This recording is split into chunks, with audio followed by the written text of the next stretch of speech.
Let's dive into this intuitive watercolor painting in real time and talk a bit about the process and kind of what was going through my mind as I was working on it. I wanted to start this one off a little different and use colored pencils and a little bit of bilateral drawing to get this one started because I was feeling overwhelmed by the idea of even putting any type of composition together at all. I actually almost walked away and didn't paint intuitively today at all because I just was not feeling like I was going to be able to create something I felt good about. And I really didn't want to deal with that disappointment and frustration of working on something and then hating it. And if you know, you know. So I grabbed my colored pencils that I rarely ever use, and I'm now wondering why I rarely use them because this was such a great way to warm up. And then pulling in the bilateral drawing, this is a technique used in expressive therapies and art therapy where you use your left and your right hand to work on a drawing at the same time. And this is a great way to bridge your left and your right brain and kind of get the inner child involved and to loosen yourself up completely and really challenge the perfectionist. I then used the lines to guide where I went with the watercolor, and I knew I wanted it to be a loose, kind of drippy, abstract floral, but I wasn't really sure where I was going with the colors. I tend to stay really safe with my colors, and I'm always surprised when people tell me that they love my choice of colors. I literally feel like I use the same colors all the time, and I just work with those colors well. And so it's like always some version of pink, purple, magenta, and like blue teal. Like I love those colors together. Sometimes a little bit of like an orange, but if it's green, pink, purple, teal, like it's definitely my jam. So you'll see that a lot in my work, and it helps me just feel confident when I paint.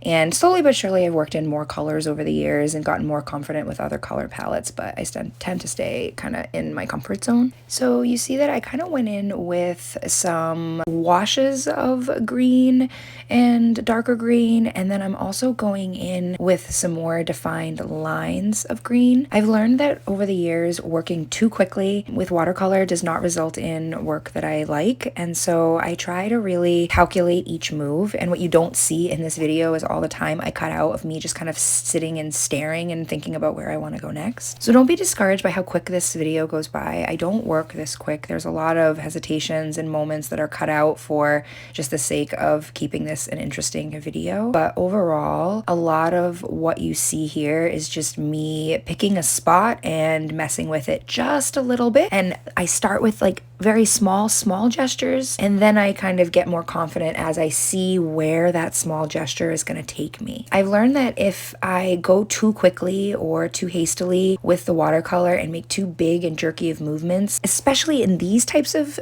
paintings, I mean, sometimes it's nice. Sometimes I do like to make the big jerky movements, but for these paintings specifically, the slow, the tedious, the meditative paintings, I want control to be mine. And sometimes when you make big gestures, the control kind of is handed over to the gesture a little bit more. And so this is really a test of my patience and not going too far too soon or doing too much too soon. And it's been a really nice challenge for me as someone who has come from working more with fluid mediums and mediums where you're just kind of pouring medium onto the page. And it's been impressive to watch me come from making a lot of muddy pieces with watercolor and like hating them to now creating pieces with confidence pretty regularly. And all that really comes from is consistency and allowing myself to deconstruct my process through making terrible paintings and through making bad art and through not having to be an expert before I painted. If I had told myself I needed to go to art school or take art classes or, you know, have certain skills before I started making paintings and making full paintings,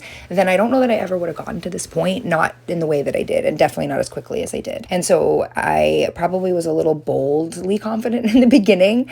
And of course I do have some natural skill with art. I think that that is part of it for some people, but my natural skill is nowhere near what some of my peers have, and yet I'm creating more consistently simply because I'm not afraid of making bad art. If you spend all of your time watching other people paint and then comparing yourself to those other people painting, you're probably going to end up spending more time comparing than you are painting. And so keep that in mind, you know, like I spent so much of my time the last however many years of me building up this practice and this art life that I have, I don't know, for lack of a better word, I have had spent so much of that time comparing myself and thinking I had to be where these artists were at the time I was learning. And now I'm at the point where I wanted to be 5, 6, 7, 8 years ago. So wherever you are now in your journey, however you're painting, whatever your process is, it is okay and it's meant for you. And if all of the art you're making is bad right now, that's okay. You have to still keep painting. Making bad art is not an excuse to stop painting. And so try out intuitive painting, grab some cheap art supplies, let yourself just have fun, let loose, take the perfectionist, send that perfectionist on vacation so you can have some fun. If you like this video, please like and subscribe. I'm trying to figure out how to fit my quirky personality into these longer form content videos.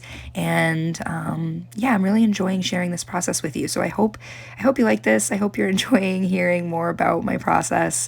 And if there's more you want to hear about, if there's more you want me to talk about, art or therapy, let me know in the comments. I really just want this channel to become a place where I can share my intuitive process, share kind of like a journal. And so if you have any ideas of other types of videos you'd like to see, other parts of my process, if you have not followed me on other platforms, then this is a fresh start for us. But if you have, then you might know some of what I have going on behind the scenes and what you might want to see.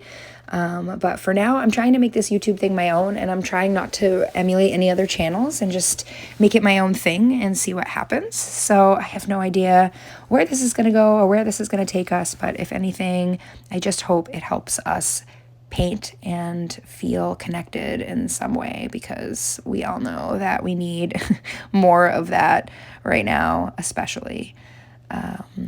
Okay. I am now just trying to extend this audio long enough. Goodbye.